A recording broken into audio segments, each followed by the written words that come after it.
Aloha Tax students, this is your teacher Roy with a video lecture for our first chapter, chapter number 1. Since most chapters are rather long, we'll probably have 3 or 4 shorter videos per chapter. And the video lectures are mostly based upon the PowerPoint files that accompanies our textbook. And if you want to download those PowerPoint files, go to our Laulima class site and click on the chapter resources tool. Well, you'll see listed subfolders for each of the assigned chapters we're going to be doing for the semester. So here's chapter number 1. And one of the links in that chapter 1 subfolder is to download that chapter's PowerPoint file. Or if you want to see all the PowerPoint files that accompany our textbook, go back to the chapter resources folder, and a subfolder here for PowerPoint files will list out the links to download all of the PowerPoints for the whole textbook, including for chapters we'll be covering next semester in the second tax course. Okay, so here is our chapter 1 PowerPoint. And it starts off with the history of taxes in the United States. Prior to 1913, it was not allowed for the federal government to charge an income tax. They did charge things like tariffs and fees and excise taxes. But to make it legal to charge an income tax, the Constitution, the US Constitution had to be changed, had to be amendment with this 16th Amendment. So now, from this point on, the federal government can charge an income tax. Now, if you want to know the detailed rules of how to calculate out income taxes, you don't look at the US Constitution. The United States rules are all listed down in something called the US Code. And the code is divided up into different subjects called titles.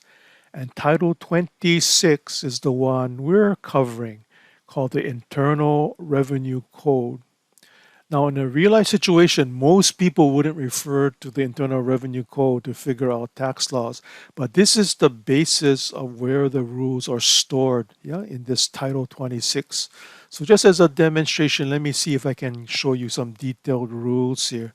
So if I click on the Internal Revenue Code, it's divided up into subtitles. Here's one called Income Taxes.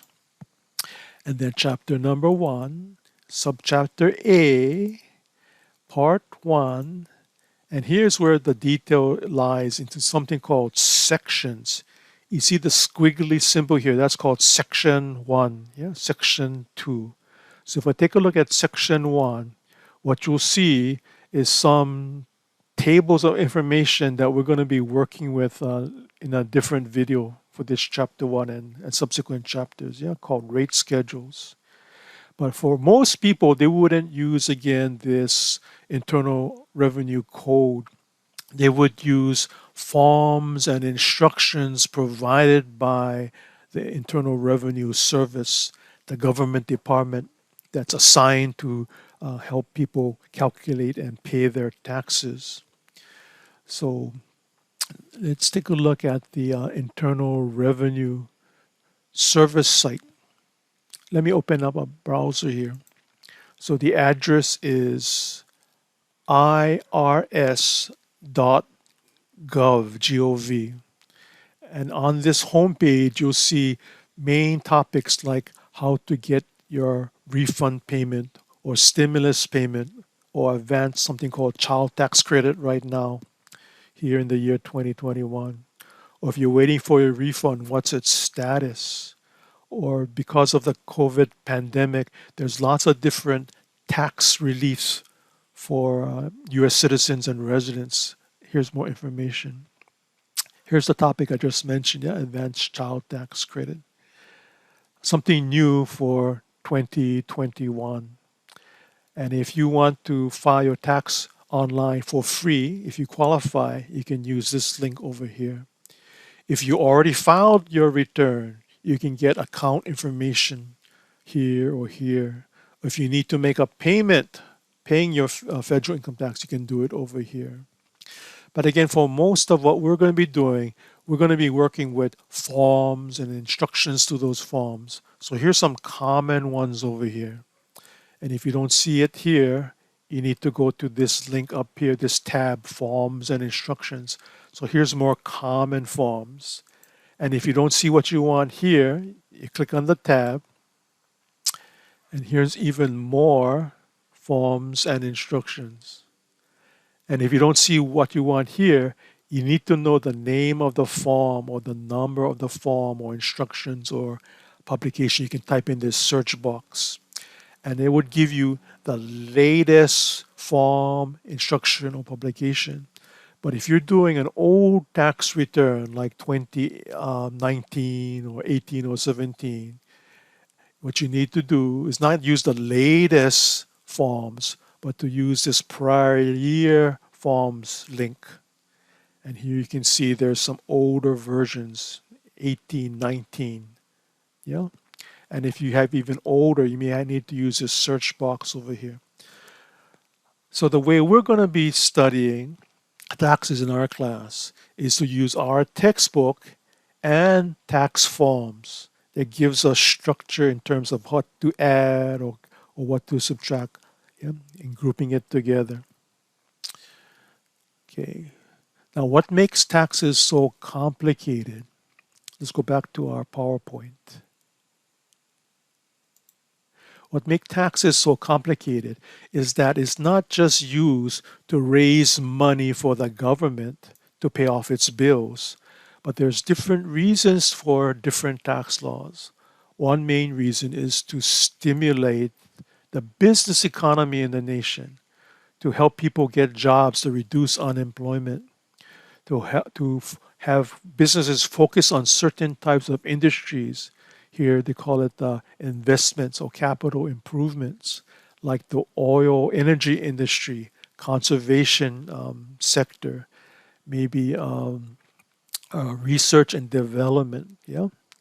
Also, we want to promote social well-being of the residents and citizens of the country.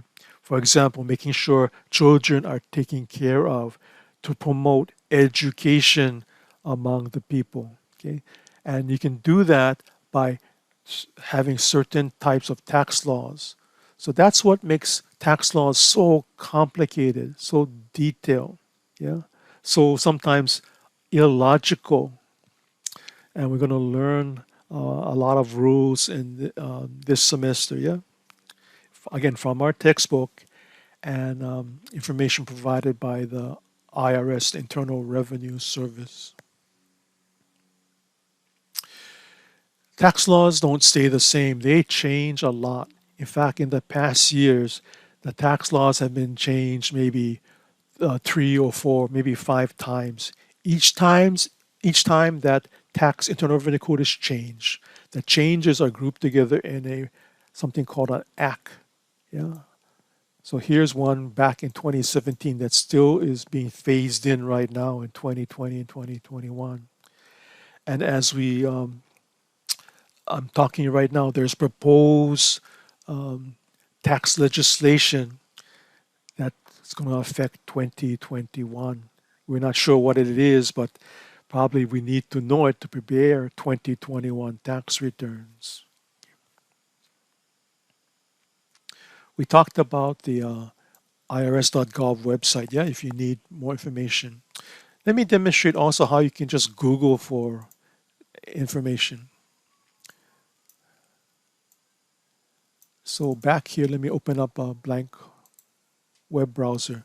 So let's say I want a tax form, the 2020 from the IRS form 1040.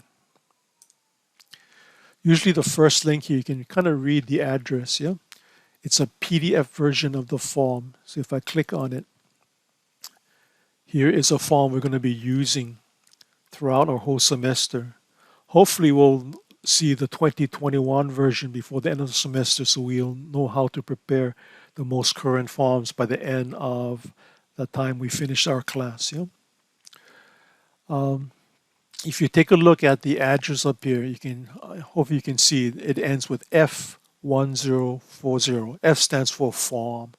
So if I change the F to the letter I, I for instructions, here's the instructions to the 1040 form.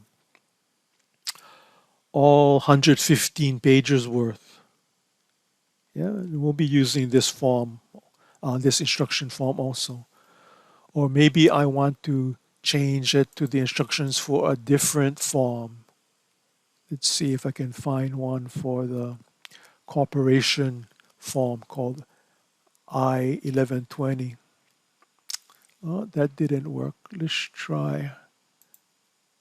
Yeah, I don't put the I at the end. I put it as before the 1120.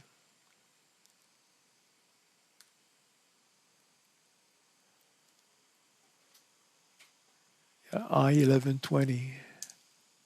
So here's the instructions for the corporation tax form. Okay, so again, you can Google, and once you know the pattern of how the address works, you can just modify the address to see different forms and different instructions. We'll be preparing tax returns by filling in those blank forms, but eventually we'll use tax software to prepare tax returns. The one we'll be using probably beginning in chapter 2 is called Pro Connect Tax Online, and it's made by a company called Intuit. This is a professional software. Professional meaning people who prepare tax returns for a living. Yeah, it's not made for a person who wants to file their own return. If you want to use tax software to prepare your own return, you probably use something called TurboTax or TaxAct. And most times you would go online and use their service and prepare your return and file electronically. Yeah, you don't sign, you print out the paper and sign and mail it in. You submit it electronically to the government.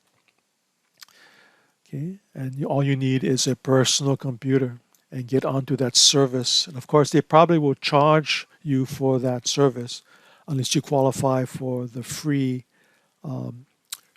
file.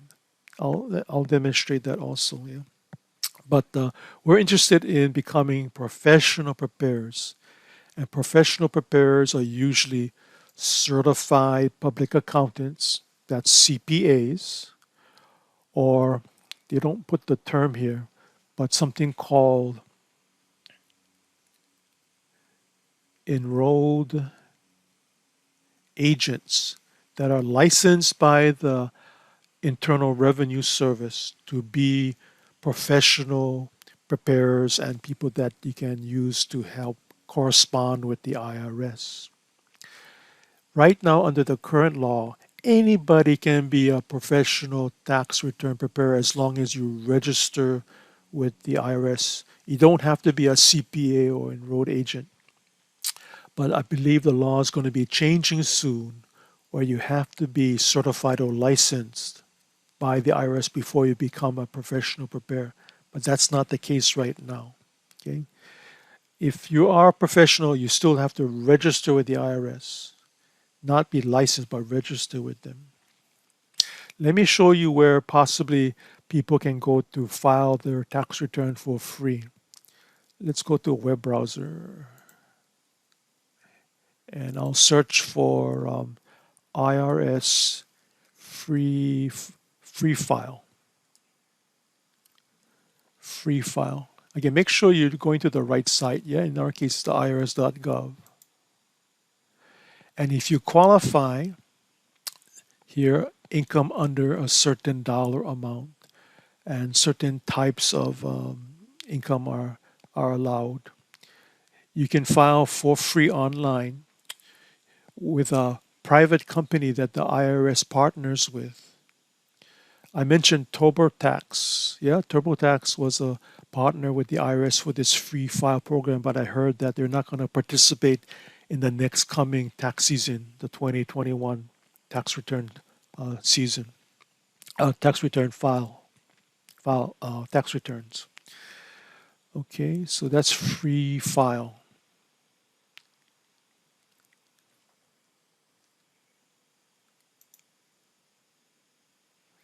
I'm going to stop here and you can continue looking at the next video where we talk about the tax formula and again working with a tax form, the 1040 form.